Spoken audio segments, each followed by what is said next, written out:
We got, I guess we're live now. We're live. We're live. Welcome everyone to another live episode of Bored and Annoyed. I know it's been a few weeks since we last, recorded anything. You've sent me a few messages asking where the next episode is. So just for that, I'm not going to upload it to Libsyn for maybe another 2 or 3 weeks after we record this. But I am Jackson as always, and I'm joined by Mr.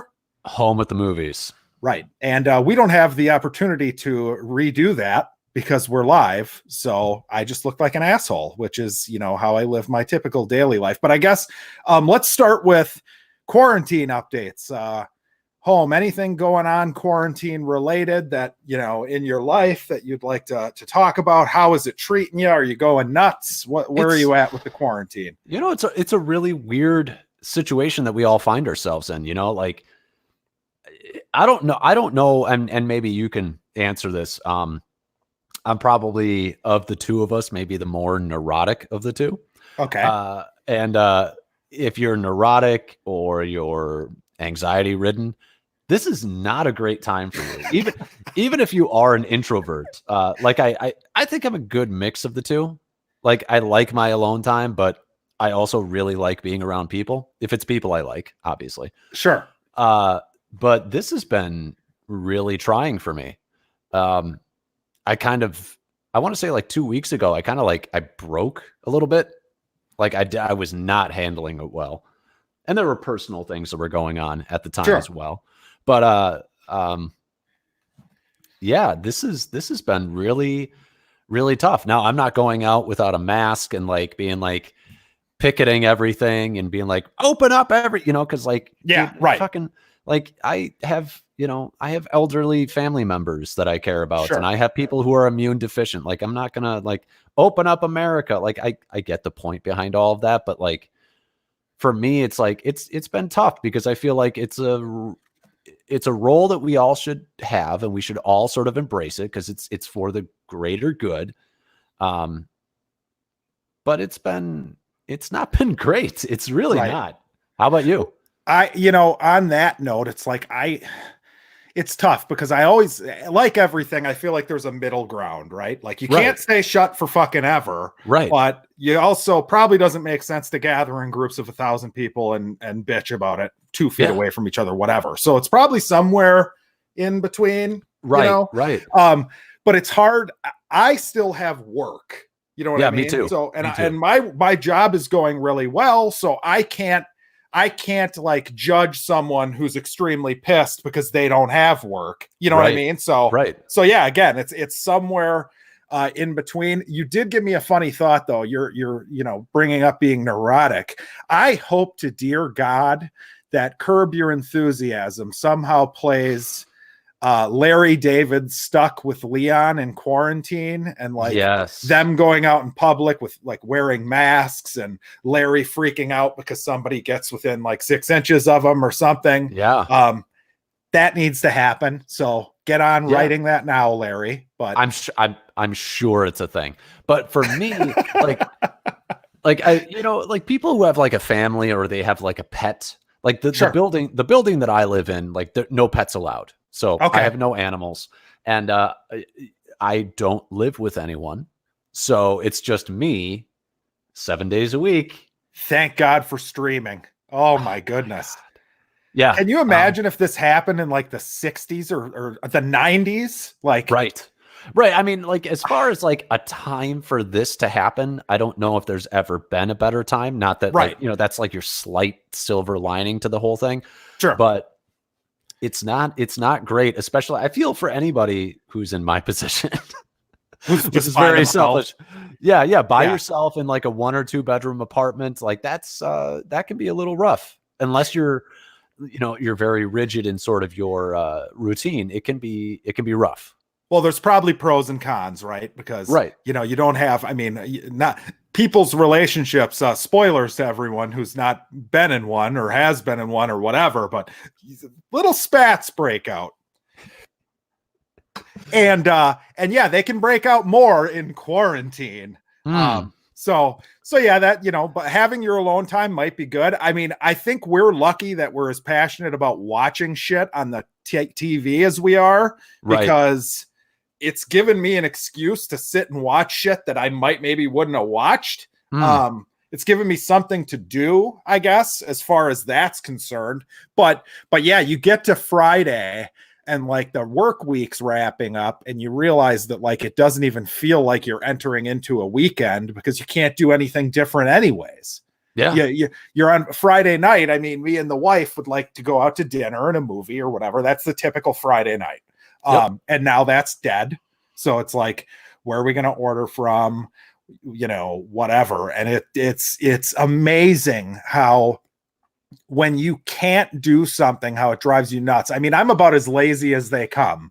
I probably sit on my ass in my house in this chair over here more than just about anybody sits on their ass and does nothing in the known universe. And still, just that one reprieve of going out and having a nice dinner or whatever it is, that being gone is rough. And I am interested to see what kind of TV shows and movies we're going to get out of this eventually, because there are stories to tell. There are funny things to do. There are heartbreaking things to do with the concept of this. Being the Marvel shill. Okay. Expect a Marvel movie to deal with pandemics very soon. Ooh. Within the next 3 to 4 years. Now, do you have a prediction of which superhero would best play in a pandemic plotline? Like Hulk trying to crack the code of the vaccine or something? Like you could do that. I think Captain Marvel might be an interesting one, because you could do a pandemic on an alien planet, and then she's very militaristic, so she could stand in for maybe a government oppression idea, which I don't like. Some people are like, we're being oppressed. It's like, okay, circumstances, please. Like, sure. Please, like, can we have context for anything anymore? Yeah, it's somewhere in the middle. Like I'm totally against this Michigan thing where it's like, if you own 2 homes, you can't travel from one to the other. That seems stupid to me. Somebody out in a boat by themselves getting arrested, that sounds stupid to me. But again, like I get the whole, hey, if you can, stay in your fucking house. Yeah. You know what I mean? Yeah. I guess I get that, but yeah. It's just a stupid. It's one of those things where I tend to lose hope in humanity a little bit when I see people like running out and being like, "Don't tread on me." Yeah, it's all about my freedom, and I'm like, yeah, but that's like, you're kind of switching the topic maybe a tiny bit. Like a tiny bit. If you live by yourself and you can self-isolate, if you get sick, fine, do whatever the fuck you want to do. But man, people got to move, and old people have to go to the store, my dad's getting up there, I guess, in age, and he has to go to the store. So it's like, I don't want anybody you know what I mean? Like, right. I don't know. My dad is, and it's weird. He's like, I'm whatever age, like, I think he's like 69, almost 70 now. And he just like, I'm in great health for my age and blah, blah. And I'm like, yeah, but the virus doesn't give a fuck about that. Like, yeah. Well, and that's just it too. Every time you turn on CNN or Fox or whoever you're watching, it's like, if you turn it on and then you turn it on the next day, it's like you're hearing 2 completely different fucking things. They just need to give us like a weekly update as to what is happening. I don't need a press conference from Trump or Cuomo or everyone every goddamn day. I don't need that. It doesn't interest me. I don't learn anything useful because the next day the information is going to change anyway. So yeah, I mean, we don't have to talk about this all day, but no, we don't. That's been like almost 10 minutes of that. So yeah, we're good. But yes, we have news today. We do. So AMC has come out, and this is new news to home, by the way. This is breaking to home. So we're going to get his reaction on the spot. AMC says it won't show Universal movies in wake of Trolls home release. So basically what happened here is Trolls grossed about $95 million on their $20 straight to home theater release deal. Yeah. And the Universal CEO said, we expect to release more movies on both formats moving forward. AMC heard this and said basically that, no, that's not the agreement that we have in place. It's not the standard in the industry. And if you're going to do that without consulting us, we will not be showing your movies in theaters. Now, a little perspective here. Universal's big. They have the Fast and the Furious franchise. They did release the Invisible Man movie. I mean, they're one of the ones. They're one of the top, 3 or 4 studios. Everybody knows the logo when it pops up at the beginning of a movie. But yeah, what do you think? I mean, does it make sense for AMC to do this? Do you think that it's a little bit, petty? This is, I'm processing right now. I kind of get why AMC is doing this, because they have to protect their own interests, and basically they have to make an example of somebody who's, I mean, it's mob tactics, really. It's like, you stepped out of line, boppity boop, slap you in the face, kind of thing. And I get it, because it's kind of like, look, this is our lifeblood. This is literally what we do. Don't fuck with what we do. So I get that. I really kind of empathize. And look, I'm biased. I love the theater going experience. Sure. Yes. I never want it to go away. The act of going to a communal experience and experience a movie with somebody for the first time, or a group of people for the first time, strangers, it creates community. I think it's an invaluable part of society. Yeah. Somebody had said, brought up the point of who wants to watch Tenet when it comes out, on their own TV. You know what I mean? That kind of thing, the Marvel movie, or a Marvel movie, or anything big. That's like this big thing that you're going to have a huge crowd for.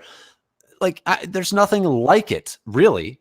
Right. And I don't want to lose it. So I understand. I actually kind of side with AMC on this one. And especially if they have some sort of business agreement, hey, we get first rights as far as first releases. I also think that Universal probably is jumping the gun on this one a little bit, because it's okay, so you release Trolls or Trolls 2 or whatever the fuck. It's okay, what was your competition? Yeah, you made $95 million. Would you have made that in the theater with more competition? And would you have made that in a vacuum when not many people are releasing movies right now? I sincerely doubt it. I think this is a product of a very specific situation. And I think making a judgment call off of a very biased, strange situation, I think is really stupid on their part. Yeah, and would it have made this much if it's not a kid's movie too? Because you've got to think the parents are oh, Jesus Christ, right now we have something to just sit our goddamn kids in front of the fucking TV and play for them. Yep. Now the AMC response was, this radical change by Universal to the business model that currently exists between our two companies represents nothing but downside for us and is categorically unacceptable to AMC Entertainment. Yeah. Accordingly, we want to be absolutely clear so that there is no ambiguity of any kind. AMC believes that with this proposed action to go to the home and theaters simultaneously, Universal is breaking the business model and dealings between our two companies. Okay. Now, I've heard a lot of people say that AMC is screwing themselves over by doing this, which I get, because, something like Fast and the Furious 9 or whatever is going to make a shit ton of money. I mean, we know that, right? So all those people that would flock to AMC, no longer going to AMC, they're going elsewhere.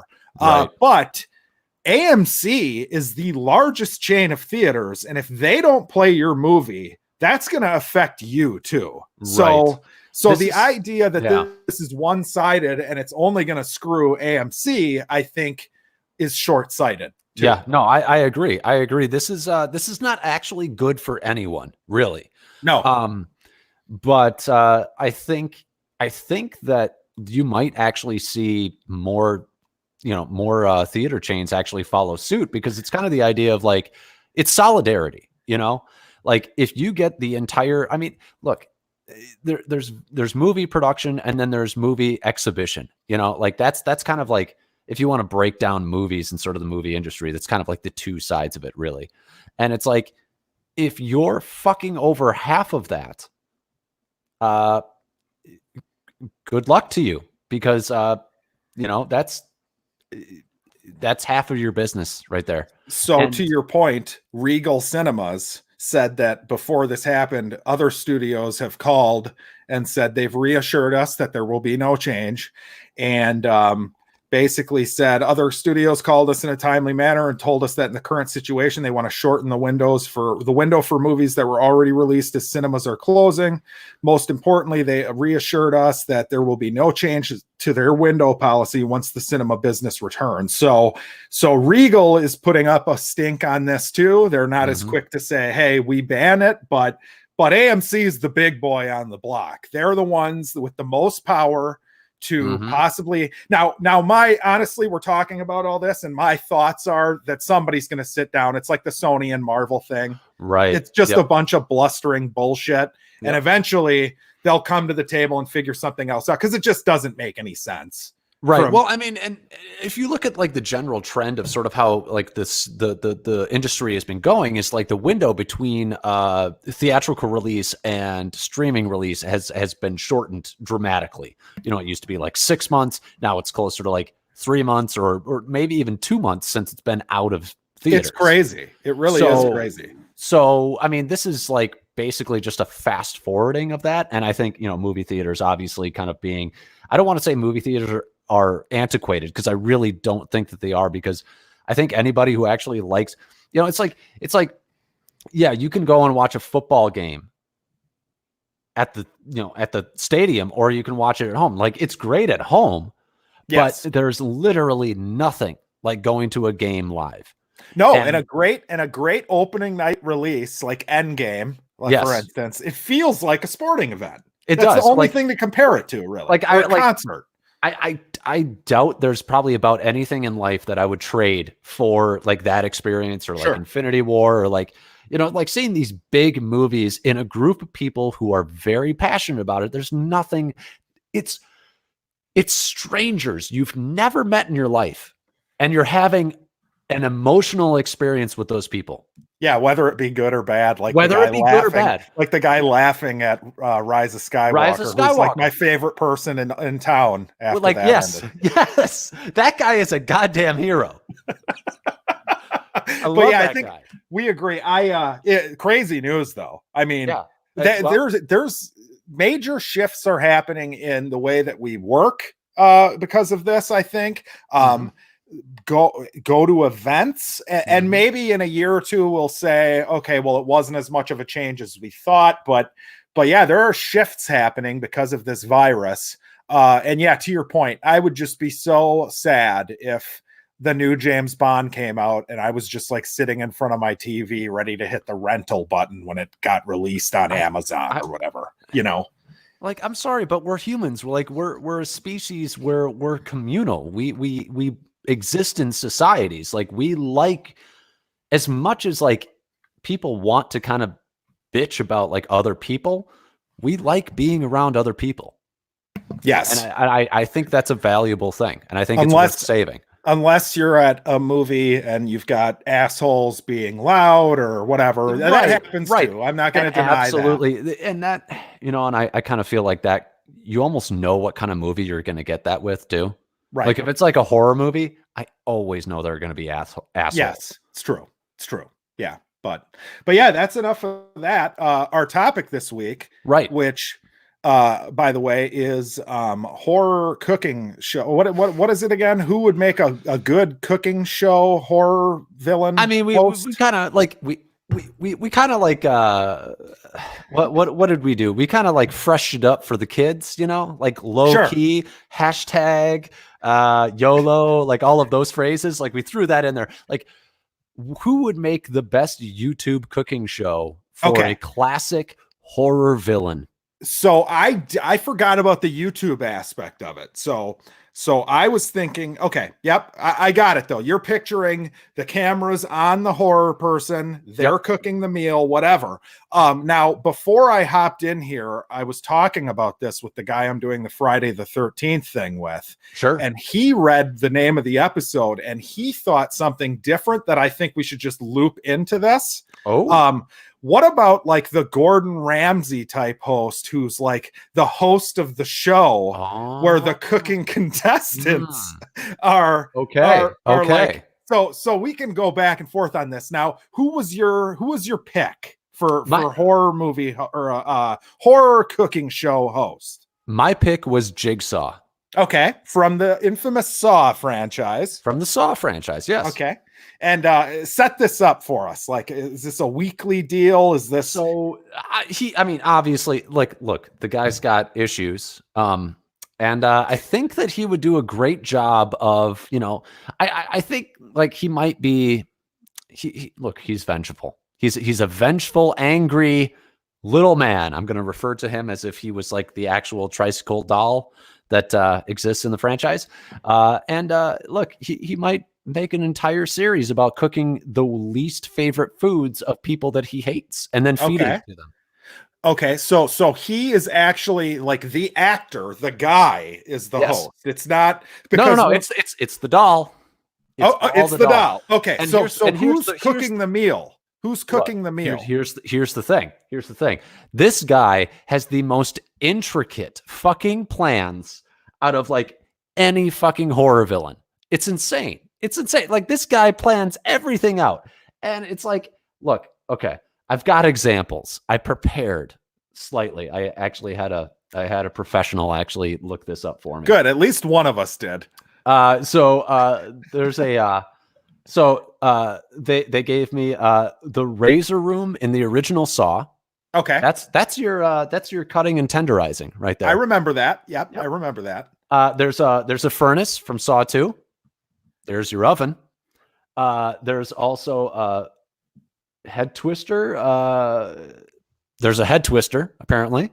You know, I'm not the biggest Saw expert, but there's a head twister. You know, that's how you can look, fresh chickens, heads just come right off. You know, the freezer, they froze a lawyer. So lots of freezer space, keeping it nice and, you know, fresh. So you can work scenes from the movies into the show, the experience. Right. Okay. Right. But I also love the idea of like, okay, everybody remembers, okay, anybody who's seen Back to the Future 1, like the beginning sequence, like sets up so much about the movie. Like, like you hear like the story in the background about the plutonium being taken, blah, blah, blah, blah, blah. But also you're watching the genius of Doc Brown as like, it's like this giant fucking, almost like a domino fucking effect of his kitchen and like how it makes his meal. That's right. Yep. And it makes the meal for Einstein. Okay.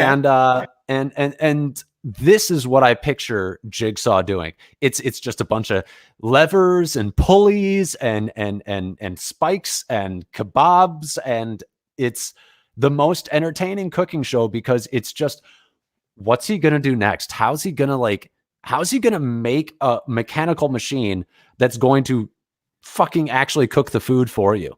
And then he's going to force feed it to the people that he hates. Got it. Okay. Now that works. I was thinking where you were going to go with this was that the doll is there and the host, so to speak, or it's a weekly show. So every week he's got some other victim who's like in a position where they have to follow the instructions of the meal in order to survive the episode. I like that. So that was where I thought you were going to go with it. But yours is kind of more fun. I mean, you know, the idea that he's meticulous. I immediately thought timers, because I feel like there's a lot of timers in the Saw franchise. Yep. And we got kitchen timers, and so it makes sense to me. It makes perfect sense to me. Now the timer exists because, okay, one, he's cooking the food for the victims that he hates, and it's their least favorite food, and there's a timer for how quickly they have to finish it. Otherwise, they're dead. Okay, so they've got like the trap is on their head or whatever, and so it's almost like two series. It's like, here's how you cook it.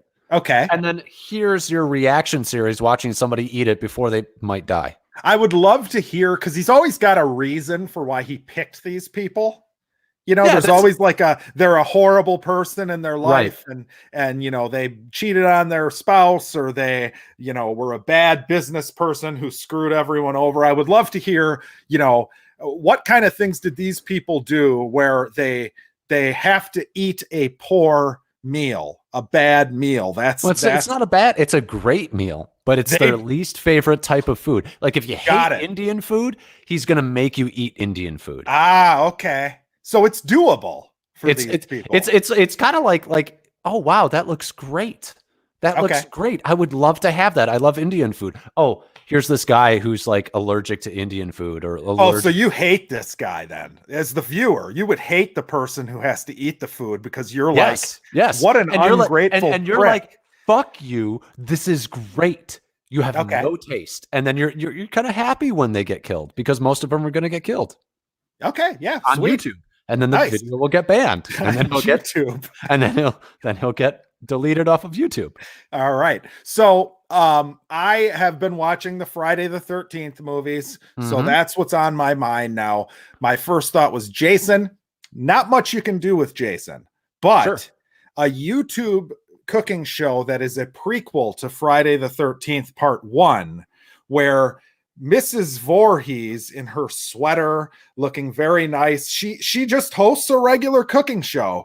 The trick is there's a deformed child who's like pestering her in the background. So she's cooking her meal. Part of the first Friday the 13th. There's a deformed child in the first. Jason was deformed. Oh, She went to an orphanage and found a deformed child to adopt just to bother her while she cooks? No, it's her kid. It's a prequel. Oh, it's her kid. So it's before the kid drowned at the camp. It takes place like 4 months before. It's the winter months. She's at home. She needs a hobby. She's like, oh, I'm going to record these. I'm just going to record myself cooking. It's a found footage deal, right? Someone found the VHS tapes and they decided like, holy shit. Like, this is a gold mine. I could upload these to YouTube, right? Okay, here's the thing. Real quick, I'm going to top off my drink because, hey, guess what? A little tipsy, Alex. Here. Oh, Jesus Christ. Not this. Not as bad. Nowhere near as bad as last time. Can you just bring the drink over to the computer? Then what I'm going to do is I'm going to mute my mic and I'm going to listen to you while you pitch this while I pour myself another drink. There's not much left, but go for it. Hurry up because I got nothing here. So look, essentially carry the show. God damn it. Yeah. So essentially she, has a cooking show.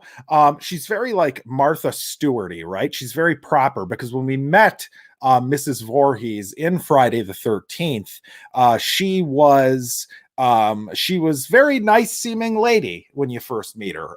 They probably didn't do a proper job of really playing into that because they could have done something interesting with that and they really didn't. But yes, as the evening goes on though, and she's doing these shows, and Jason does these little things in the kitchen that irritate her, we start to just see a little bit of her dark side kind of come out episode to episode. So this would be kind of, obviously Jason dying and drowning was the nail in the coffin as far as her psychosis goes, but we start to see the progression of her turning into an insane maniac over time. So that's all I got. I don't know how long Home is going to be pouring his drink for. I see a shadow. I see a shadow. Hold on. I'm still listening. I like this. I like the fact. Okay. Can you hear me? I can. Yes, absolutely. Houston, can you hear me? Yes. Okay. So I'm just carrying my mic. Look, this is going to be just the greatest fucking podcast ever, by the way. I like the fact that you kind of made it like sequential storytelling, actually. Like, that's pretty great. Like you've got this idea that like it's a progressive thing about like how like she's getting more and more bothered by Jason. Like it's becoming more and more annoying. Like that's actually really good because that's actually going to get viewers like as far as like, okay, if we think about it like as a series for YouTube, that's going to get people to come back. She's got an arc. Yeah. Yes. Yeah. Well, and it makes sense too, because you could really play into it. Like, the last time I talked about Jason, I believe the whole thing was playing on like the trans personal story of, Jason walks in on a trans person and thinks it's his mother. This one is going to be, it's a movie made for those brave parents out there who have like a disabled child, which, some of us do understand, will never understand, whatever. But basically the idea is going to be, there's like a psychological nature to this thing where you really feel for this woman. She's a hero. She's doing such a great thing. And then when the child ends up being mistreated, it just gives you more empathy towards that motherly character who was, just trying to do her best as a single mom, raising a kid with special needs. So that's the idea. I wasn't as prepared as you. I don't have a list of wonderful contraptions that Jason's mother would use. All I know is you need the sweater and you need the kid in the background. Now, this topic, though, I feel like has so many different ideas you could go with. I mean, you have Leatherface that you could throw on a cooking show. He skins animals or whatever, makes masks out of his future meals. You have Freddy Krueger, who has knives for fingers.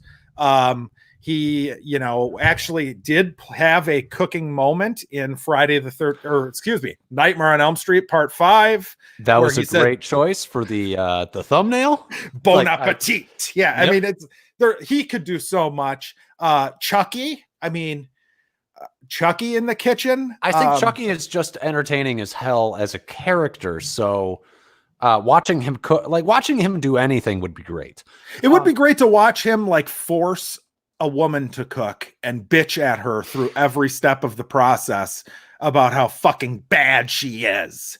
No, you didn't roast the fucking, yeah, right. Exactly. Yeah. So I by the way, good job kind of like saving this while I made myself another drink.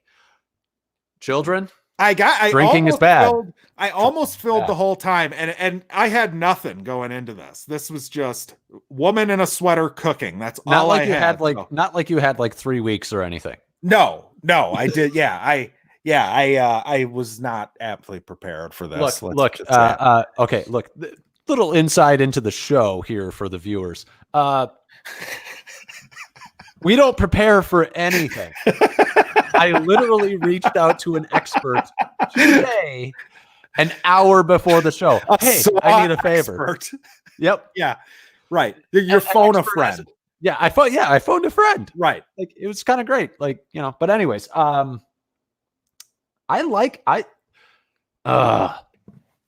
when I drink, I love everything. Okay. But I love your idea because I love the idea of like this sort of like you've actually, I was like, okay, serialized. What do people love about like cooking shows? It's the same thing every time, just a different thing that they're cooking. Sure. Yes. And I thought about it in that regard. And I thought about YouTube and like people want something weird from YouTube. They want something you can't see from normal TV. So like that was my thought behind Jigsaw. And I think Jigsaw really hits those two home in a really big way. But what you did is actually think about it from a narrative perspective and what could I do with this narratively? And I think you came up with actually a really interesting narrative idea for a series. I mean, thank you. I appreciate that. Now, I do want to talk about, and I want to give credit to Paul from Tales from the Flip Side, another podcast, because when he saw this topic, as I said, he thought of it as like the Top Chef or Gordon Ramsay type thing, where you're the host and you have the contestants, right? Right. So I thought of like, when he said that, it's like, what would the punishment be when you're out on the show? Or is the panel, like the panel of judges, are they the horror movie characters? And I mean, obviously, again, you could just do wonderful kills with kitchen items. Jason's mother and stuff could be involved in this too. She could be like Freddy Krueger could be like the who's the guy on American Idol who's like the host, the like blonde guy. He's not on the panel. Seacrest. Yeah. Freddy Krueger's like the Ryan Seacrest because he has all the personality, right? He's like the host with the most. Seacrest has no personality. Yeah, but he has to like carry Seacrest is white bread. He has to carry the show. I feel the judges are the ones who he's your Simon Cowell. Okay, he's your Simon Cowell.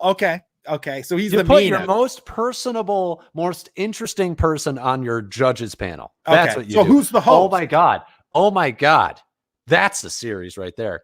Cooking show with a judges panel of horror villains. Right. Yes, you have. Well, that's what I was getting to. So he would be like, so one of the horror villains has to be that guy, that Ryan Norman Bates, perhaps. Norman Bates would be absolutely the best choice. You nailed it. First try, you nailed it. Maybe sometimes he comes out as Norma. He fits sort of like the white bread, sort of plain Jane kind of idea, but he's fucking insane. Yes. Okay. That's perfect. That's perfect. Okay, so the panel of judges, see, this is where it gets tough. It's tough to do Michael Myers for this, I feel like, because I don't know what he says or does on the show. I don't know that Michael could be a part of it. No, I don't think so either. I don't think Jason in his hockey mask form can be a part of it. You have to have ones who have character. You know? I think he might have Jigsaw, Chucky, and Freddy. And Freddy. I think that might be your panel. Yeah. Yeah. How is this not a thing? How has this never been a thing?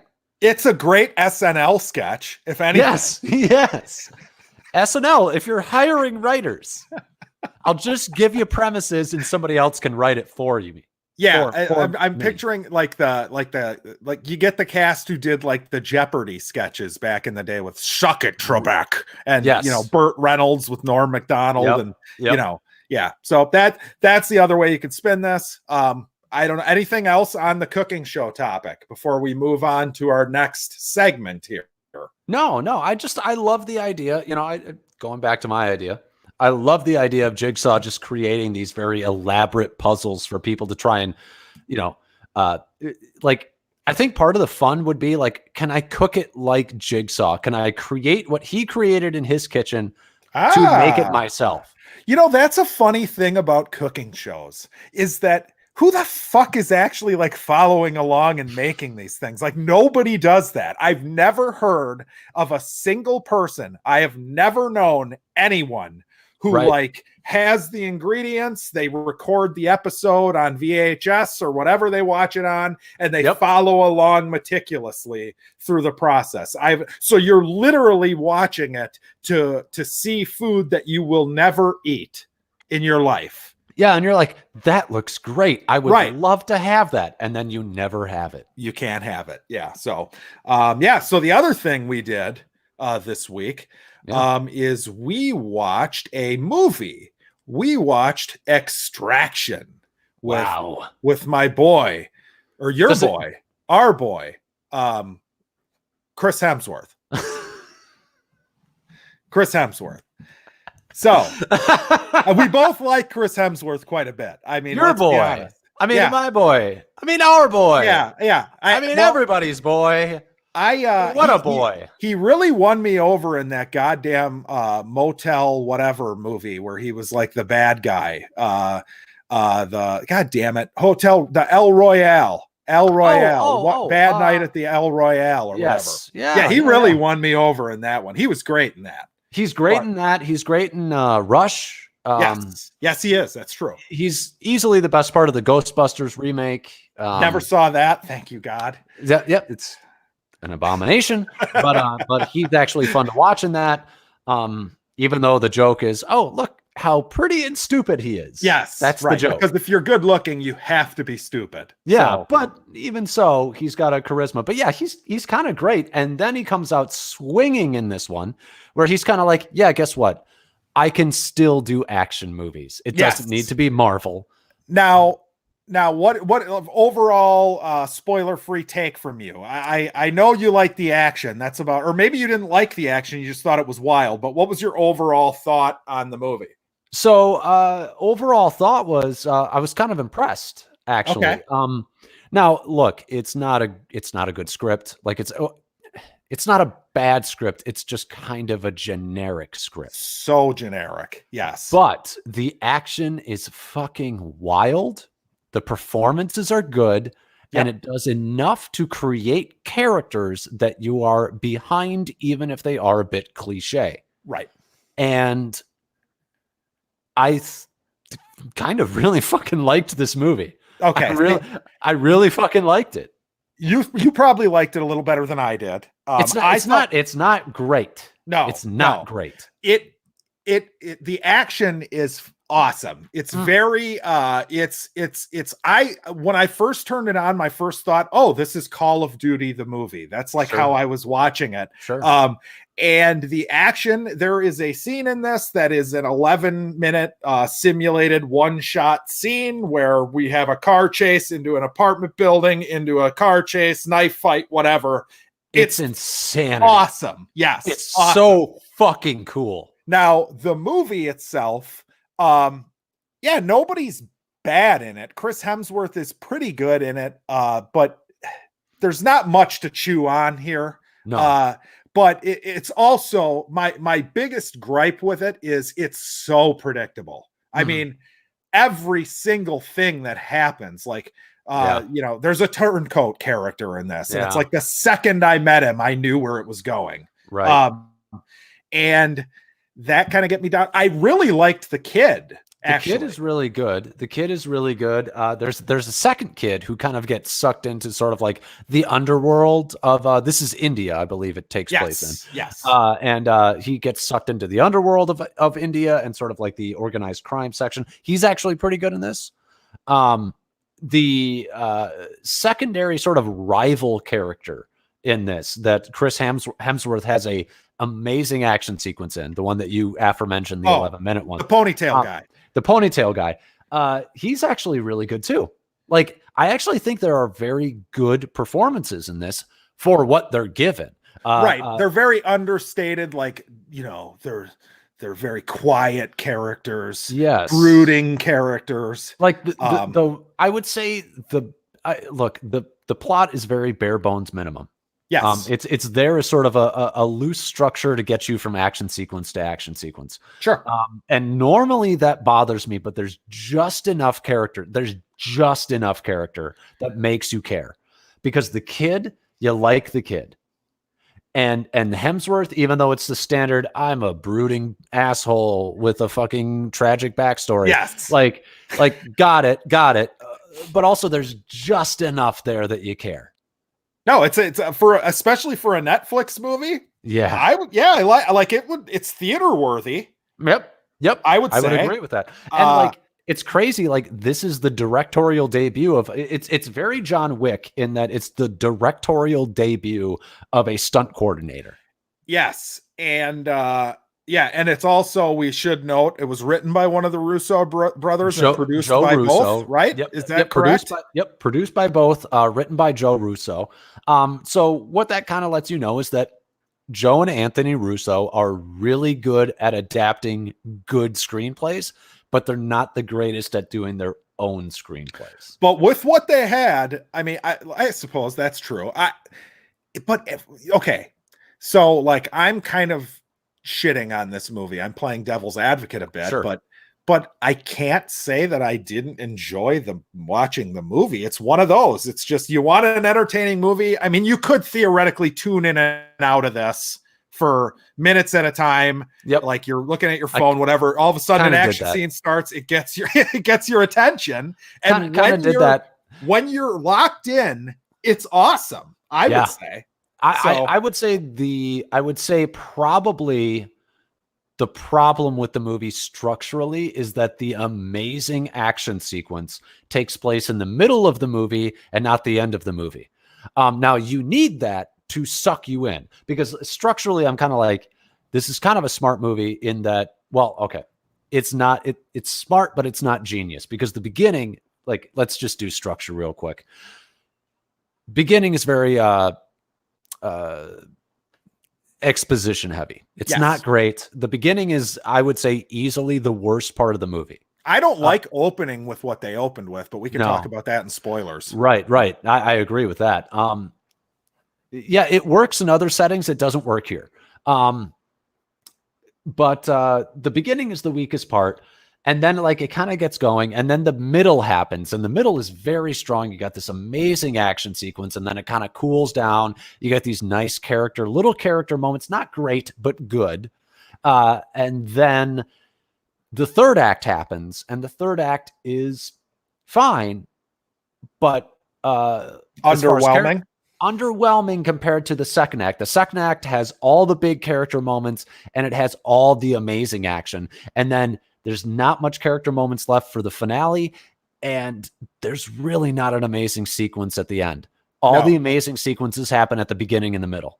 Yeah, I want to say that the big action scene is almost like the climax of the first act, like because kind of you get the setup. Right. It's almost like a third of the way through, which is bizarre, I think. Yeah. But it's definitely the draw of the movie. It's the thing that people will talk about from this movie. I mean, is that fair? This movie you're not really going to rewatch. It's not like an A+ movie. It's not even an A. It's probably not even a B. It's like a B- kind of movie. I have it at a C+. Yeah, like I'll give it a B+ because I think I was shocked. I was shocked because I don't know, like we never talked about it, but the trailers came out and I was like, this movie is going to be shit. I had fears that it was another one of those Affleck. Remember the Affleck one? Yes. Yep. Exactly. No, it's not that. It's certainly there's more care put into it than that. Yes. And it's a dude movie, and I don't want to sound sexist, but it's like the action, like if you're a dude and you like action movies, you're going to fucking love this shit. It's very Call of Duty, man. It's for the Call of Duty crowd. It's yeah. I mean, it sucks you in, and you're like, God, I wish I could do that. That's fucking bad, dude. Right. Dude, you just throw a dude into another dude. He killed a dude with a rake. Yes, that was sweet. That was sweet. Yeah, like it's so fucking like dudes get hit by cars in this. Yeah, there's one hit that's particularly like, oh come on, he's fucking dead. It's so brutal. And there are people who are like getting up in arms about like the fucking brutality in this. It's like, dude, it's a fucking movie. Like, get the fuck off your moral high horse. It's a fucking movie, and it's an action movie to boot. Yeah, I'm with you. It's funny because I actually watched Chris Stuckman's review of this, and he brought up a good point. He brought up the fact that it's like, why does John Wick not get as much shit for being so brutal? Right. And this one does. And his point was maybe John Wick's a little more pulpy, kind of like stylized. You know, right. Stylized. Right. And he's completely right, I think, because this does not feel that way. And I think that's why the simple story works in John Wick, while it doesn't necessarily always work here, because I would have to be the biggest hypocrite in the world to love John Wick and then say that I don't like this as much because it's a very simple, you know, maybe John Wick isn't as cliche, but it's very simple, and that's its strength. John Wick, I don't know if is as cliche because of like the whole like animal killing aspect. Right. That's kind of like unique to this is very cliche. It ticks all of the boxes. Yes. And it's far more predictable in my opinion. Like I was thinking about shit that was going to happen throughout the movie. So, well, the thing is like the second that you've gone through Act 1, you know how this goes. You just do. And that's a problem. Right. But it's John Wick is also very predictable, but the thing that separates John Wick is that it has an interesting, unique world that you want to see more of, and you're not quite sure how certain characters play within it. Sure. This is very grounded, and so from that point, like story-wise, it's very predictable. Right. It also doesn't help that literally every character is very cliche, which is I hate saying because, like, look, I love the Russo brothers. I think they're great. We'll get into shit we watched. I recently started watching Community, which they were directors on for a long time, in addition to Arrested Development. And I think they're great directors, actually. I think they're legitimately great. But this was not a great script. It was fine. Sure. It accomplished its goal, though. Right. But I think that the actors in the scenes that they needed the actors to carry it because the script wasn't the greatest, I actually think they kind of excelled. The kid really excels in his sort of like, he has a certain moment, we can get into it in spoilers, but he has a moment where he has to shine. Sure. And Chris Hemsworth has a certain scene where he has to shine. Now, Chris Hemsworth kind of shines throughout because he's kind of like, he did a lot of the stunts himself. He's action man in this. He's action man. Man. Yeah, it's very John Wick in that. Fucking cat. So annoying. But he has one scene where he's acting man, and it was very good. But I've always said that I think Chris Hemsworth is a better actor than I think he gets credit for. I would agree. Yeah. Let's get into spoilers though, shall we? Sure. So the my favorite part, the part that made me giggle, my favorite outside of the 11-minute fight scene or the 11-minute chase fight, whatever, knife fight, badass scene was probably when Hemsworth has to fight the children. Yes. That was fun. And he slaps them. Yes. I hope to God, and I haven't read like the negative views of this and how people are upset that it's violent or whatever. Right. But please, dear God, tell me that they're not mad about that. I mean, I thought the whole point. Well, the whole point was like he doesn't want to fight these kids, and he has to. It was very obvious. It was very obvious because if they were adults, they'd all be dead. Yes, that was correct. Very clear. So that was very fun, I thought. Like, shucks, God damn it, I have to hit this kid. You know? Right. And I think, it's very like I love Escape from New York. That's a really fun movie. Yep. And I was kind of thinking about this in sort of that aspect, and I was like, oh, well, this is kind of interesting. Like, he made it away from this situation, gets a breather for a second. Oh, now he's got this new scenario. And I was like, if this movie, and I do actually think that Stuckman is kind of right. If this movie was a little more pulpy, now that's kind of asking the movie to actually change its essence, which it didn't want to be that. So I can't fault it for what it didn't want to be. But I can't help but think like this movie could have been something really cool if we had taken like an idea of like escaping a city, different situations, different enemies, and what kind of weird sort of enemies can we run into to get out of the city? It's basically my John Wick 2 pitch, Sure. Yeah, sure. Right. Yeah. But I love the idea of like, little kids attacking him. That's kind of cool. That was a cool idea. Little gang of little kids. But you're right. It's not played in the way that might work better, which is that fantastical way. Like, yes, where the kid's like a real fucking threat. Right. Like in John Wick or Escape from New York or The Warriors or something would be another example. It would be very, outlandish and cartoonish. Yes. And in this, it's played very straight. Yes. And maybe that's not as much fun. I don't know. I thought it was fucking fun.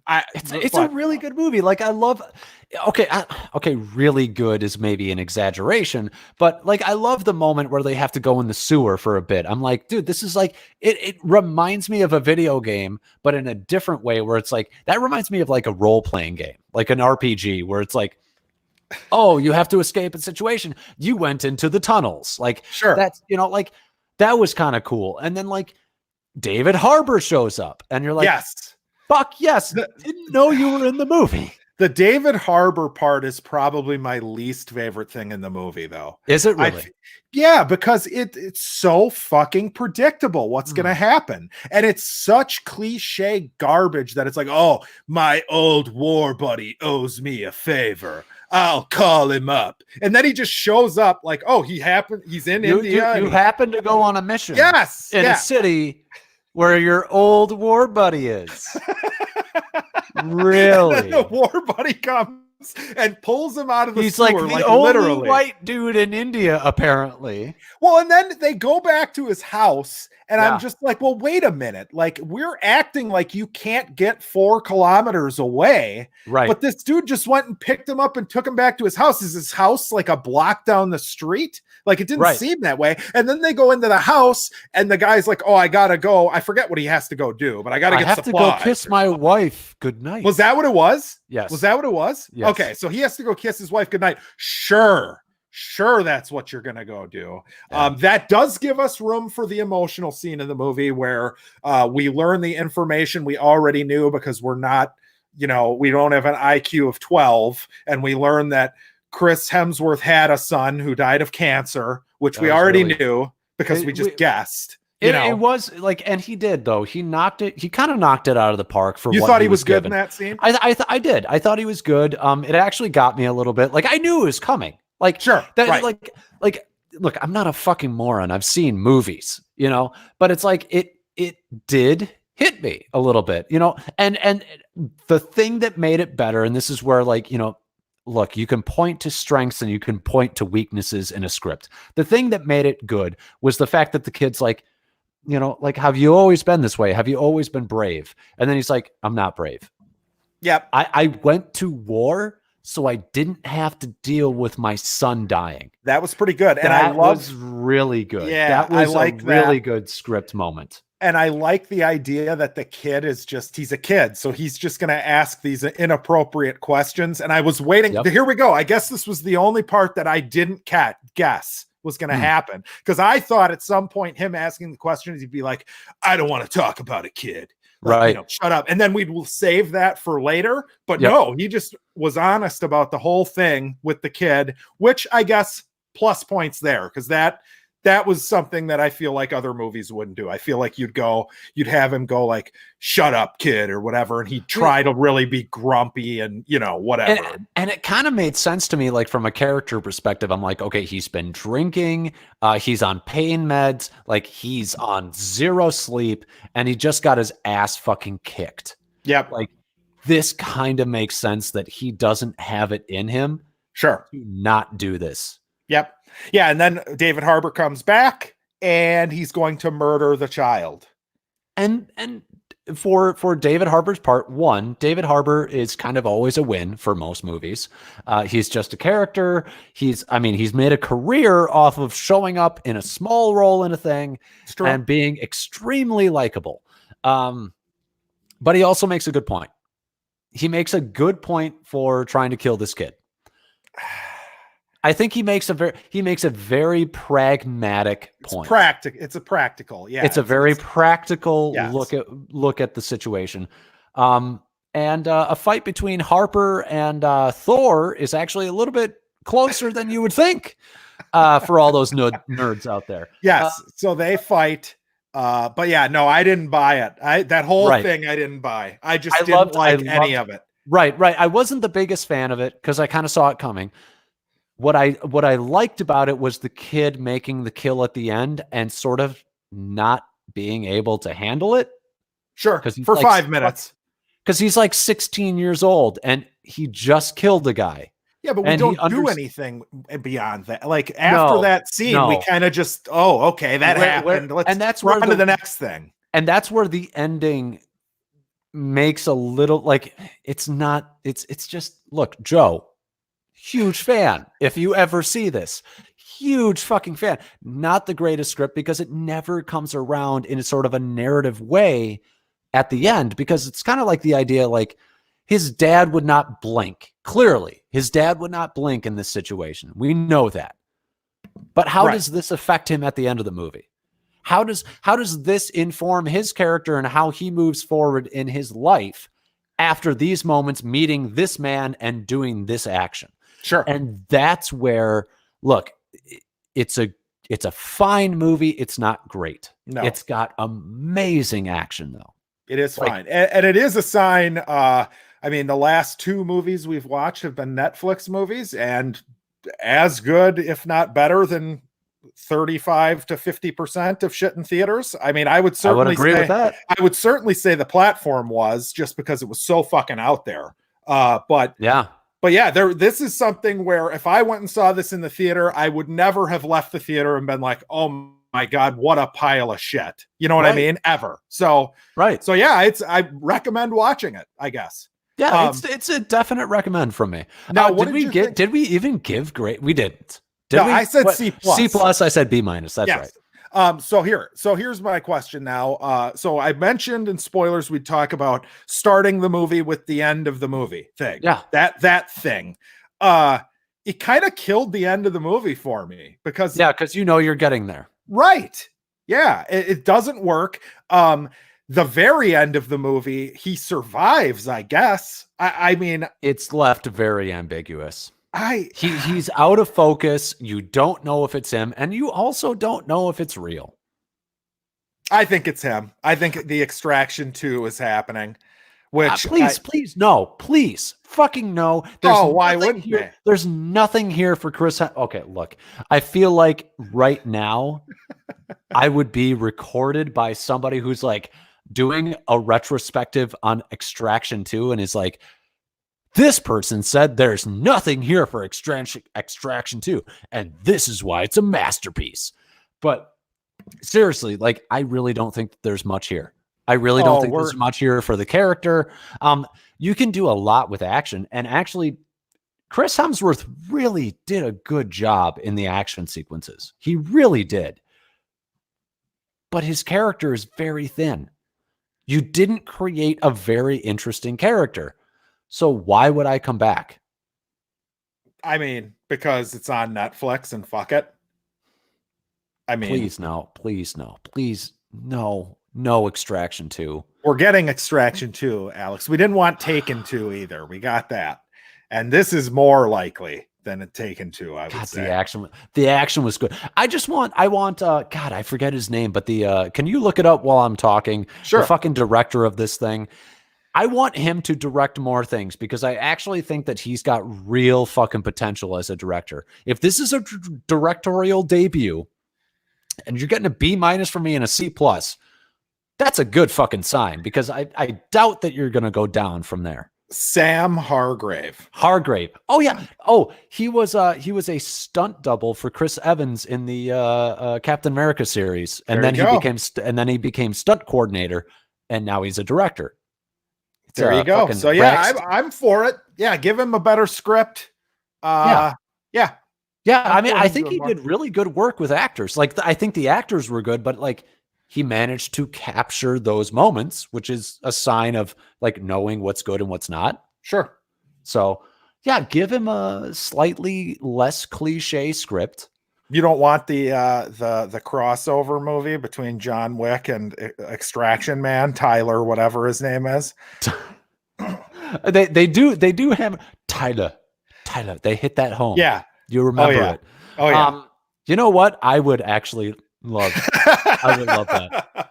But mostly because I would absolutely love for Keanu Reeves and Chris Hemsworth to share the screen together.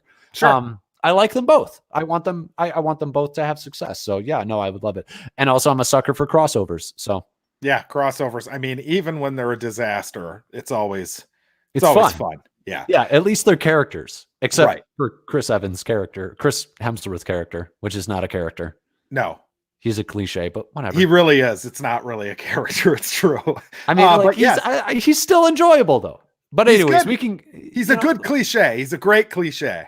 You know, and like I kind of miss him like being silly Chris Evans or Chris. God, why do I keep calling him Chris Evans? It's because I said Chris Evans and it's not very Marvel fanish of you. The Marvel nerds are going to be. I miss silly Chris Hemsworth because I think like that's kind of his bread and butter.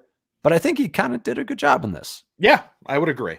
Yeah. So anyway, shit we watched. Sure. It's been a while, so I don't know how much shit you have. I'm going to try to remember all the shit I watched. But what do you got to start us off with here? So a quick one. I watched an episode, like, and people are going to be like, dude, you're so far behind. Like, what the fuck's wrong with you? I watched an episode of Black Mirror. Okay. It was called White Bear. Really good. Like this show, like I already have sort of my stance on the show, which is I hate you because I want to be a writer and you're taking all of the great premises and you're taking them away from me. Yes. You fucking assholes. But that just speaks to the quality of the show because it's really fucking good. And it was a really good episode. And it, like, I had a really great conversation with somebody after we watched it about like the idea of like, you know, actually, you know what? I can't even talk about that because it's a spoiler for the fucking episode. Don't tell me, because I'm way behind on Black Mirror. It's way behind. But literally, like, almost every episode I've seen of Black Mirror has been really, really fucking good. It's a really well-written, provocative show that makes you think. And that's what I love out of TV. I watched a little bit of Lock and Key. It's that sort of like new show on Netflix. Yeah, how's that? I've heard mixed things. It's okay. It's okay. It kind of wants to be Stranger Things mixed with like a series of unfortunate events, mixed with like a Haunting of Hill House, but it's not as good as any of those. It's kind of designed. Look, I'm not the target demographic. I'm not 17 and a girl. Like, that's really where it's aimed towards. Well, I've heard that the original source material is a lot darker and more fucked up than the show is.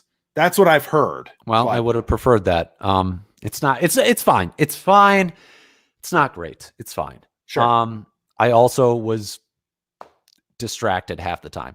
I'm just gonna breeze through all of my viewings because we're almost done. Yeah. The last one that I had was Community. I've watched so much Community now that it's on Netflix. Yes. I'm on season 4 right now. And I think season 1 is it's great. It's such a good show. Season 2, really good. Season 3, a little bit of a drop off. Season 4, so far has kind of been a massive drop off from the other ones, but I kind of know why, because I've sort of done the research on the series and found out that Dan Harmon, the creator of the series, was kicked off of the show on season 4 and then came back in season 5. So I'm not expecting much from this season, but I'm going to watch it because I have to know what happens to the characters. I'm not going to just skip a season. Right. But Abed and Troy are some of the greatest, most fun characters. They're goddamn heroes. They allow you to think that you can remain a child even as an adult. And you know that that's not fucking true, but when you watch it and they build a fucking pillow for it or they build a fucking blanket for it and you're like, these guys are in their 20s and they're building a fort in the dorm section that goes on for blocks and blocks. Hey, why not? It's so fun. And Abed being a character that like has Asperger's, like, one, it's, you know, like we talk about representation and all of that. Like, you know, some people are like, fucking representation. I'm big on representation because I like seeing different types of characters. And also I think it's important for different people. But like seeing like a character like Abed, who's admittedly a cartoonish version of Asperger's, it's a lot of fun. He's a fun character. And also he's incredibly likable and incredibly sympathetic. And he's like, I think one of my favorite characters of like sitcom history. Like he goes down like with like Kramer and fuck. Like it's like Kramer and him. Like Michael it's like Kramer and him. Who? Michael Scott? Oh shit.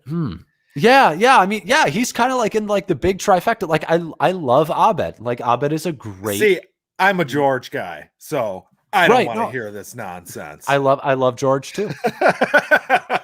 George is more of like a top 10 than like a top 5 for me though. Number one. You got number one. Yes. I do love George. But I love to hate George. George is just the worst. He's a horrible human being. But yeah, I do love him. But no, so that's one worth checking out because I never watched that one. I didn't either. Like I literally just started, and it's like, this is like, how did I miss this? This is like really fun. Well, shit, you're talking to the guy who just watched The Office like a year ago. So right. You know, yeah, I think you'll like it. I do. I think you'll like it. Maybe I'll give that one a whirl. Anything else? It's not as good as The Office, though, in my opinion. No, I can't imagine it is. I've never heard anyone say that it is. You know what I mean? There are community fans who are like big. It's the greatest thing ever. Yeah. Right. But I think the bigger thing is that there are like really big Dan Harmon fans. Okay. Because he did Rick and Morty. So people are like, oh my God, he's a fucking god. That's got to be my next fucking project. It's leaking into commercials on TV now. I've got to fucking watch that. I've got to watch Rick and Morty. I think I think you'll like it. But I think that Rick and Morty, if you understand it, is probably one of the best American animated shows ever. Oh wow! So it's like in that like South Park, The Simpsons like conversation of goodness. Absolutely. Nice. It's so smart, and if you get the references, and if you get the meta jokes, and if like you understand like the philosophies, like I don't want to be like it's highbrow, but like if you understand what it's trying to say, like it's going to be really hard for you not to enjoy the show. Yeah, I got to watch that. I've heard nothing but good things from people that I trust on that show. Yeah, which, by the way, Home, I am hearing multiple people now, 2 or 3, that say you're wrong about Castlevania. So one of these days, I want a. Didn't you watch season 1 with me? I didn't like season 1. Exactly.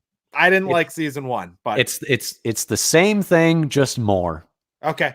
All right, fair enough. Then it sucks. I agree. You guys are all wrong. It sucks. It's the same thing, just more. Honestly, I don't even know if I finished the first season. Like, no, you didn't. It was a drag. I remember you. It was a drag. You dropped off about halfway through.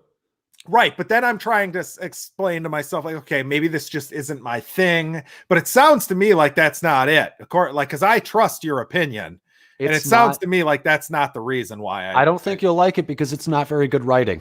Okay, Look, here's the thing. Like, this is how I know it's not shit. I'm a huge sucker for anime. Okay. Huge.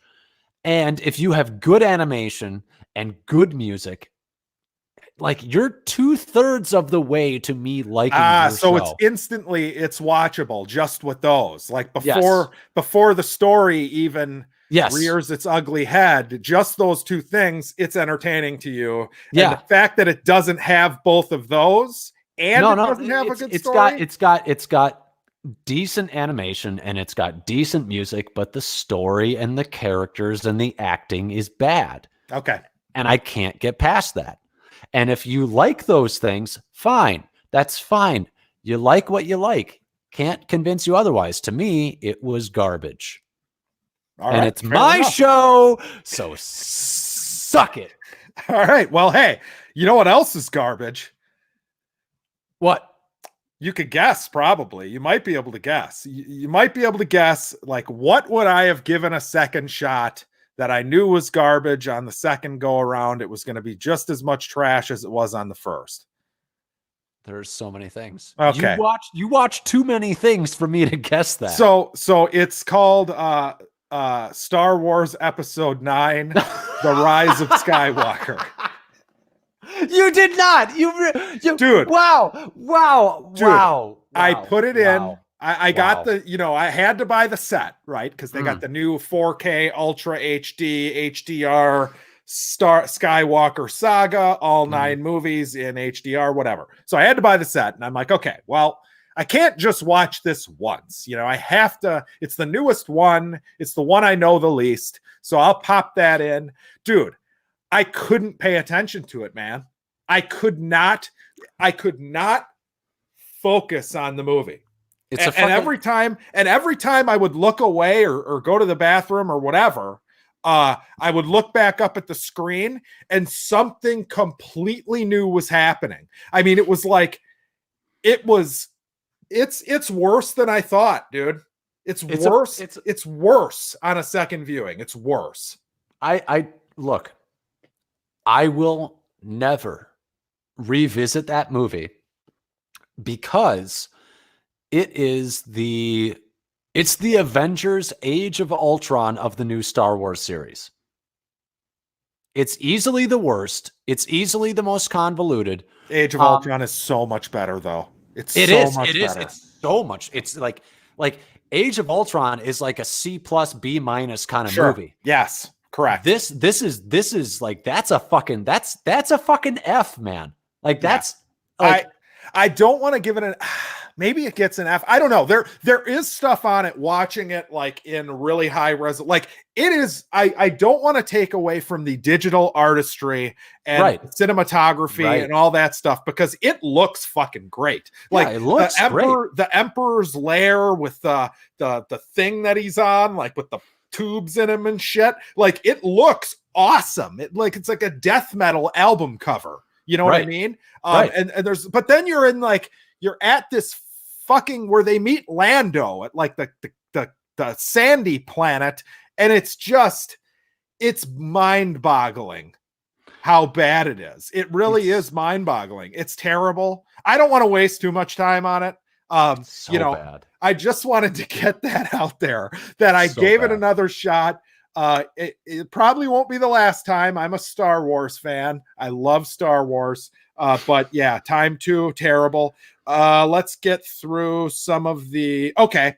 All right. So we were talking, and someone you said is a fan of gore, right? Like sure. Yeah. Gory stuff.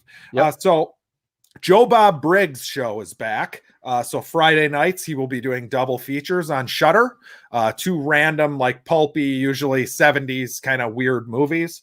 And the first one was Chopping Mall, which is not very gory, but the premise of this one is basically all these kids are employees at a mall, and they kind of hang out after the mall is over. And the mall has just instituted or put in place these new 3 robotic security guards that go around the mall at night and patrol.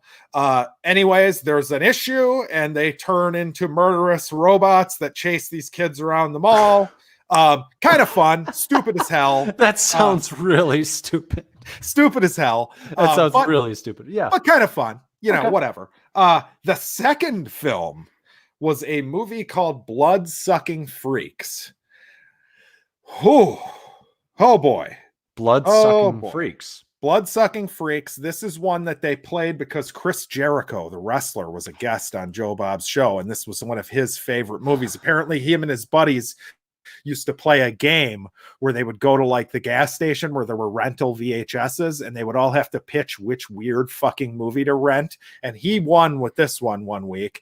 And the premise is that there's a guy in New York City who he is the proprietor of this like macabre kind of like artist type Broadway type show where essentially he tortures women on stage, and the people in the audience think it's a show, but he's actually torturing them. Wow. It's something else, man. Did they sign like a waiver? Like, no, he kidnaps them. Them. So like example, first off, he has a little midget guy a little person who's kind of the right-hand quality man. Quality save. He's the right-hand man. And apparently he was going to be played by that little Asian guy who was like in Fantasy Island and like the man with the golden gun. Like that's who they envisioned, but he's like his right-hand man, and they go kidnap these women, and they've got this dungeon built in the basement where like these women are like in there, and basically like when a woman dies, they throw the body parts into the other women to keep them alive. They don't seem to be members of the show though, so I don't know what their purpose is, but essentially this woman gets kidnapped. Her boyfriend is like looking for her, but the whole fucking movie is nothing but just whacked out. Like, I was fascinated by how disgusting it was. And luckily it's like that 70s effect, so it looks so fake that you doesn't stomach it. Yes. But like there's a scene where this doctor guy comes, this doctor dude he knows, and like he straps this woman down and starts pulling her teeth out one by one. He rips her face off, like drills a hole in her head and sticks a straw into her skull and starts drinking the brains out of her skull. And the two freak show guys, the funny part about this scene was the two like freak show guys, like the main guy and his little person friend, like they look at each other like, oh, this is just too much. We got to do something about this guy. So then they kill him. Yeah, so they kill the doctor, but yeah. We've gone too far. We've been throwing dismembered body parts to other ladies to eat so that they can stay alive. But this is too far. Wow. You guys have a really specific moral line that you guys... It was, and I'll tell you what. So, like, people like that are fans of Joe Bob Briggs. Like, there's some that are complaining about him showing this movie because it's not a very good movie. I can see how it has, it's a bad movie, but I can see how it has like a cult following just because it's such a weird fucking thing. But like, that's kind of why I tune into that show, is because I'm going to see some weird shit. He comes in every like 20 minutes or so. They cut to him and he talks about the history of making the movie and whatever. So yeah, it was a fun time to watch it, but yes, very, very disgusting. Now I did get on a little bit of a Shudder kick. They also have a new Shudder original movie starring Olga Kurylenko from she was the Bond girl in Quantum of Solace. She was in the Tom Cruise clone movie, Oblivion. Good looking, model, ex-model chick. Sure. And this plot was kind of interesting. So she's like her husband's an artist. They move out to this like big old mansion that has since been moved out of. And they discover this hidden room where basically if you go in there and ask for something, you get it. So like if you go into the room and you ask for $1 million, it'll just appear, right? Okay. So that's like the setup. Now it goes in some interesting places. It has a very interesting ending. One of the places it goes, and spoilers, is basically the catch is that you can have the room create something, but as soon as you take it out of the house, it ages and turns to dust. So essentially they can't have children. And the woman goes in there and asks for a child. And yes, so obviously problems arise. It has a really fucked up ending. It went places that were way more disturbing than I thought it was going to go. But the other thing is, if the creator of the item was killed, then the thing that was created can exist outside of the house. So like theoretically, if the parents died or whoever asked for the baby died, then the kid can leave. That's very metaphorical. So yes, right. The creator. Yes. But yes, it is. Also the idea that you have to kill your parents. Sure. Yes. To move on in life. Yes. So it does. I feel like I already know the ending. It doesn't really. No, you probably don't. That's the thing. That's the thing that's fucked up about it. Interesting. But yeah, that was pretty fun. The Taking of Deborah Logan is another one I watched. It's a found footage movie about this. It's a documentary being made about a woman with Alzheimer's. Some college students are making a documentary about Alzheimer's and learning about it and whatever. She's possessed. That was the movie. Pretty fucking creepy. The performance by the woman who plays Deborah Logan is creepy as fuck. So whatever. The star of the break that we've had is this movie, The Ritual, on Netflix. Sure. This would have been in my top 3 of pretty much any year I can think of when it came out. Maybe not. 2018 would have been tough because that was the Paddington, Hereditary, Mission Impossible year. Sure.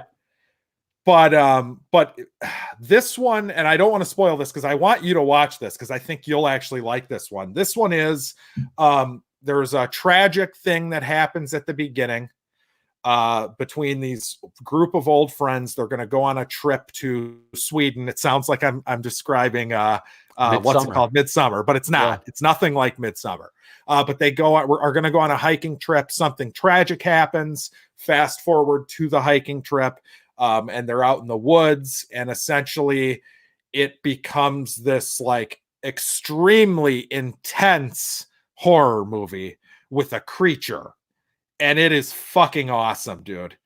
Awesome. Has a great arc for your characters. All of them pretty much have like a really good moment in the movie. It's an A or A plus. It is the best. I was trying to think of a better Netflix movie that I've seen. I don't think I've seen a better Netflix movie original. Now, this is my cup of tea, admittedly, but it's really fucking good. And I can't believe that it didn't get more hype than it's gotten. Better than The Platform and Marriage Story? Marriage Story. Yes, Marriage Story. See, I didn't like Marriage Story as much as a lot of other people did, though. Okay. But yeah, that's the cream of the crop is Marriage Story. It's better than The Platform, though. Yes, it's better than The Platform. Wow, it's better than The Platform. What did I get Platform? Like a B+? Wow. Yeah, and The Platform was great. I really liked it. I really liked The Platform a lot. But this is, I was shocked. Let's just say, I never consider myself scared watching a horror movie these days. I'm never like frightened to the point where I like don't want to turn the lights off and shit. But it was genuinely, there are moments of intense terror in this that are fucking creepy. There's creative shit done where they're basically melding this forest that they're in with like something that happened earlier in the movie where it's like really well done special effects, set design, creature effects. The creature in this is just, it's not what you expect at all. You don't expect it to look the way it does, and it's fucking creative as hell. So I can't say enough good things about it. That one I want you to watch that with the horror fan in your life, because I thought it was great. I thought it was fucking great. And then I watched all of Messiah and then Googled it on my phone and found out it wasn't coming back for a second season. So that was a waste of my fucking time. Show was mediocre. I remember seeing ads and being like, yeah, that looks mediocre. Dude, I would have watched another season because of the way the first one ended. It had kind of a hook. Right. But then when I Googled it, I was like, are you fucking kidding me? 10 hours, 10 episodes. Now, I also have seen the Better Call Saul season finale. Great show. Still great. Can't wait to see how it ends going into the final season. And I really want to give props to Homeland, which ended its 8-season run on Showtime. Sure. And I didn't expect them to stick the landing. They stuck the landing. That show has been very over the years. There's good seasons. There's bad seasons. Thought the ending was about as good as they could have possibly made it, considering. And I was very, very, very happy with it. They left a little bit of an opening. Maybe they could do something, but if they didn't bring back, the cast for another movie or season or something, it would be just fine the way it is.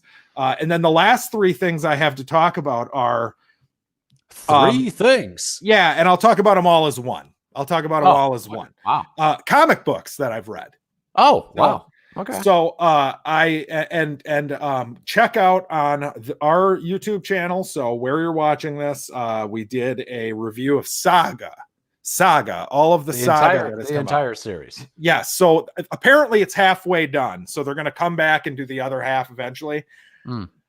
Honestly, dude, it's so good. Oh my God. Oh my goodness. Like, I audibly got pissed when I finished it because something went down. And I went, God damn it, and slammed the book down. And the wife from upstairs honey, what's wrong? And I'm like, oh, nothing. One of my favorite characters just got his fucking head ripped off. And I was literally upset. You know what I mean? Right. I was literally upset because I love this character. And that's when in my opinion, that's when something is great. Yeah. When you're legitimately upset. But I've also been reading, and this is on Comic Man Andy's channel, if anybody wants to check this out. But I've been reading a series called Gideon Falls. And this is a horror-esque comic book about it reminds me a bit of Silent Hill, the video game. Sure. Where it's like this old town and there's a mystery and there's history to the town and you've got kind of two different separate plots going on. Very good. And then I also have read the first 6 issues of Spawn. I read again, which I hadn't read in a long time. Wow. Which, by the way, that must have been. By the way, the obsession with pouches in the 90s on comic book characters is really distracting and unbelievable. Yeah. It brings down the book a peg because it's kind of fantastic. I do not understand why Spawn needs pouches. He doesn't need pouches. Pouches give him comfort. They're like, they soothe his anxiety. He's like, I understand pouches. I don't understand my powers. No, he's got pouches, and I'm assuming that they came with his costume from hell. I don't think he went and purchased these things at like the store and added them to his legs. That would make it better if they weren't red. But he's got like red pouches that fit his goddamn costume. Yes. And also, it's really funny because he's like, you know what? I'm going to wear it right here on my thigh. It's going to look so pretty, like a garter belt. Right. It's like, what? Why? Yeah, I don't understand why he has the pouches. Now, I will keep this because I think I'm gonna keep reading this for a while. I'm gonna dive back in. There's like 200 something issues. I've kind of got a project here. Okay. I kind of want to read this. Like, I want it to be a book that I read a shit ton of, where I have a little perspective on this series, because what I know of Spawn is like in the first 50 issues, right? I know where it goes. Okay. And it goes bananas and then it goes off the rail. I've got to imagine. And that I was thinking about that exact thing. I'm like, well, wait a minute. There's only so much you can do with this premise. I love the premise in the beginning. I really like Twitch and the fat cop guy. I like that whole thing. But yeah, I was thinking to myself, like, wait a minute, this is still going? How the fuck is this still going? There are a lot of characters that come in and out of the series, and they're there, and then they're gone, and then they're just gone. Now, the highlight of this to me is Todd McFarlane's art. I think he's what makes a very good artist. Some of the shit looks so cool, dude. Yeah. Like the look of Spawn with his mask off, and it's just the dark face and like the hair's coming out and his green eyes and shit. Like the design is great. It's probably going to make me it's probably going to make me like Spawn less overall revisiting it, if I'm being honest, but the character is cool. There's cool things you could do with this. I hope the movie actually still gets made, because I do think Jeremy Renner and Jamie Foxx, that's pretty fucking sweet. Yeah. But yeah, I'm interested to see what kind of a shit show develops in the series. Yeah, I mean, we'll see where it goes, but yeah, it's very much a product of its time. It's very artist driven. It's not necessarily story driven. Right. Well, it's a very basic story, and the only way you can keep it going is to make it utterly fucking ridiculous.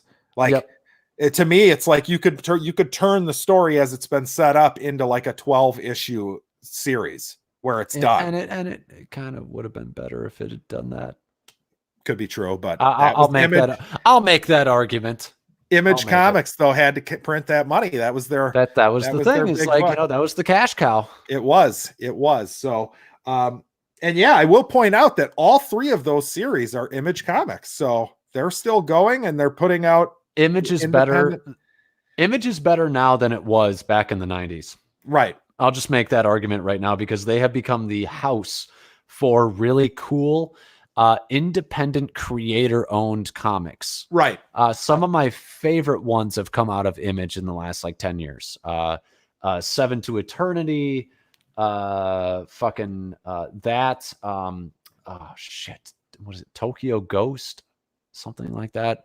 They've got some great shit with great artists and great writers. Yeah. Well, I got to tell you, man, I was blown away by Saga. Like I it's probably the best comic book thing I've ever read. I get it. Reading it made me understand why there are people that like have a pull list where they go every month to see what happens next. You know what I'm saying? Yep. So I am bonkers excited for that to come back. I feel like you have to read that, man. I'll ship them to you. Shit. I have the first hardcover, which is like the first like 8 or 10 issues. Sure. And I knew instantly after finishing that, I was like, yeah, I have to finish this because this is just too cool.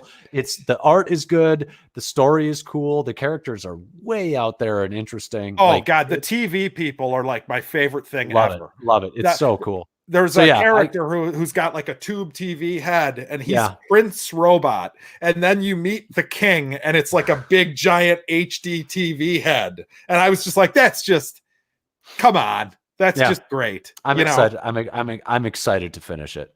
Yeah, I'm excited for it to come back. But yeah, that's all I got. I mean, I guess one of these days we might have a Cats review for you people. At some point.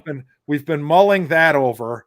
I don't know if now is a safe time to watch Cats. I feel like I might throw myself through a window and try to just escape. Right. Yeah. But, like I just found myself out of a deep depression. I don't know if I want to dive back in. You don't want to watch Judi Dench lick her own asshole in a movie? That might keep me out of a depression forever because, if that's what Judi Dench has to find herself doing. Yes. Yes. Yeah. But yeah, that's it for me. I've been Jackson as always. I've been home in the movies. And come back and subscribe everywhere, people. Subscribe everywhere and have a good quarantine.